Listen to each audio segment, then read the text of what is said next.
રંગ ભેગા થાય ત્યાં કયો રંગ દેખાય? શ્યામ. જ્યાં બધા રંગ ભેગા કરો ત્યાં શ્યામ, જ્યાં કોઈ રંગ નથી ત્યાં પણ શ્યામ. તો ભગવાન નિર્ગુણ નિરાકાર છે, એનામાં કોઈ રંગ નથી માટે પણ શ્યામ. અને ભગવાન સગુણ સાકાર છે, એનામાં બધા જ રંગ છે માટે પણ શ્યામ.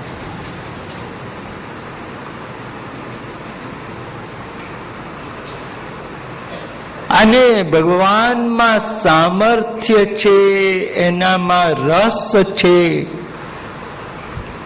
માટે પણ શ્યામ. જેનામાં રસ ના હોય એ શ્યામ નહીં, જેનામાં રસ હોય તે શ્યામ. આકાશમાં આપણને આમ બે જાતના વાદળ દેખાય. અત્યારે આપણને આકાશમાં વાદળ દેખાય ને તો આમ સફેદ દેખાય, અને ચોમાસામાં વાદળ દેખાય તો આમ કાળા દેખાય. તો અત્યારના વાદળ આમ સફેદ કેમ અને આમ ચોમાસાના વાદળ કાળા કેમ?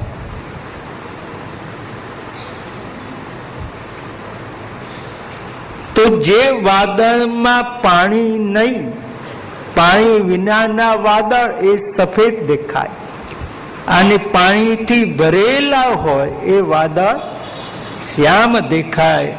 તો આપણો ભગવાન પાણી વાળો છે માટે શ્યામ છે.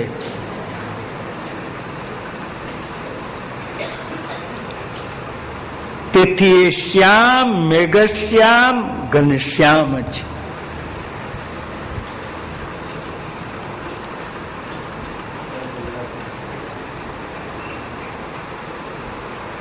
તો મેઘ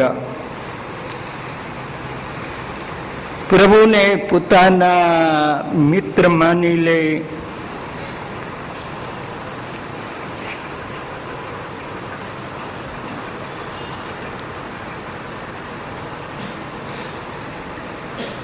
હવે ભગવાનના ઉપર છત્ર ધર્યું, તો છત્ર તો રાજાના ઉપર ધરાય.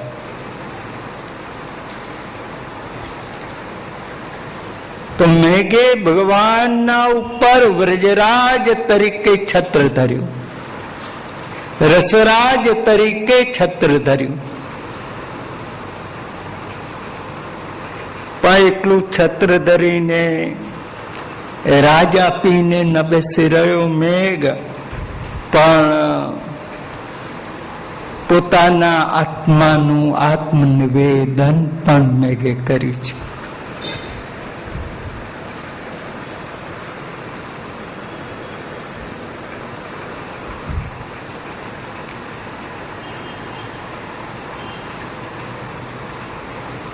મેઘ સૂર્યની નીચે રહ્યો, અને મેઘે પોતાની નીચે પ્રભુને રાખ્યા. એ મેઘે પોતાના શરીર ઉપર તાપ લીધો, પ્રભુને છાયા આપી. તો ભગવત સેવામાં પોતાના દેહનું, આત્માનું પણ નિવેદન કરી દીધું, અને પોતાની આત્મનિવેદન ભક્તિ મેઘે સિદ્ધ કરી.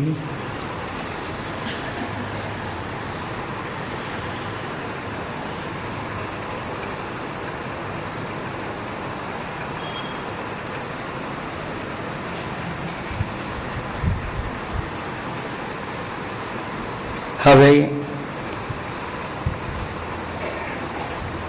બ્રહ્મા વગેરે આમ જગતના ગુરુ થઈને બેઠેલા,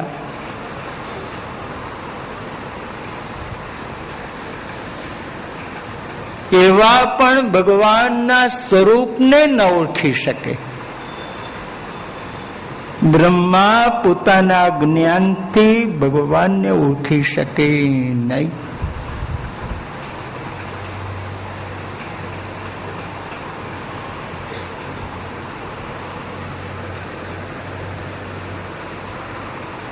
દેવો પણ ભગવાનના સ્વરૂપને ઓળખી શકતા નથી.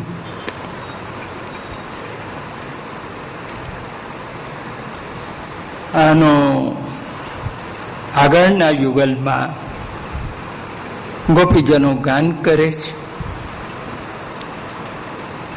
વિવિધ ગોપચરણેષુ વિદગ્ધો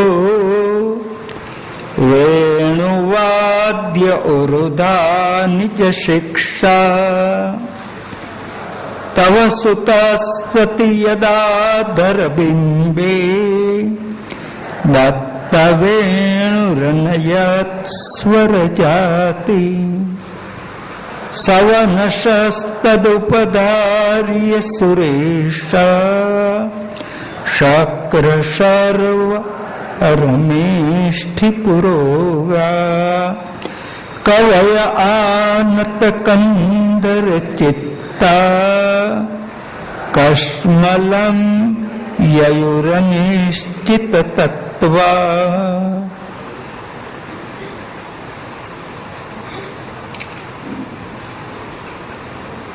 આ શ્લોક યશોદાજીની પાસે બેસી ગાન કરે છે.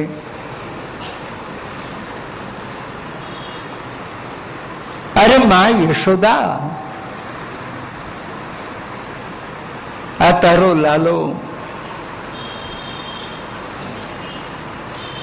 ગોવાળોને આમ તેમ બોલાવવામાં ખૂબ ચતુર છે. વેણુનાદના અનેક ભેદનું જેને ઉત્તમ જ્ઞાન છે.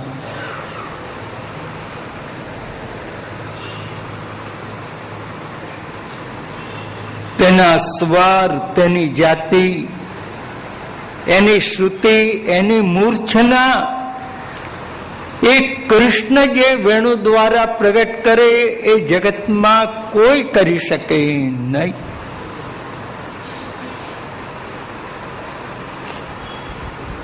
પ્રભુ કૃષ્ણના અધર આમ લાલ લાલ પાકેલા ફળ જેવા, એવા અધર પર વેણુ પધરાવે.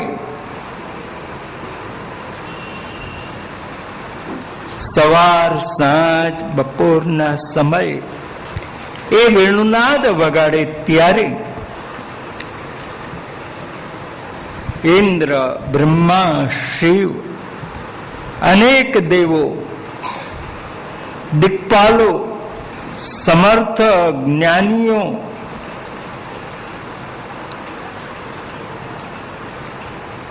આ બધા નીચા મસ્તક કરી અને શ્રવણ કરે છે.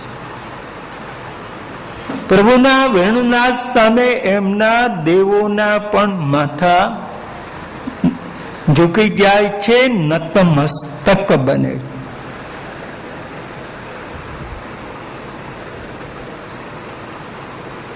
પણ એમનામાં વિહ્વલતા આવી જાય છે, એમનામાં વિકાર આવી જાય છે. કારણ આ કયો રાગ કૃષ્ણે વગાડ્યો એ સમજી શકતા નથી.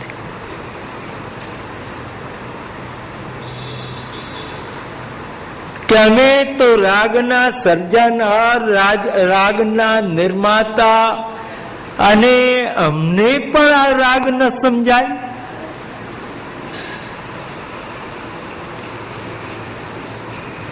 કલા માત્ર ભગવાનની સેવા માટે છે. કારણ કે કલાનો સર્જનહાર ભગવાન છે. આપણે સારા ગીતો ગાઈ અને દુનિયાને રાજી કરી, એમાં બહુ રાજી થવા જેવું નહીં, પણ આપણા ભગવાનને રાજી કરીએ. સારી રસોઈ બનાવીને મહેમાનને રાજી કર્યા, એમાં રાજી થવા જેવું નહીં.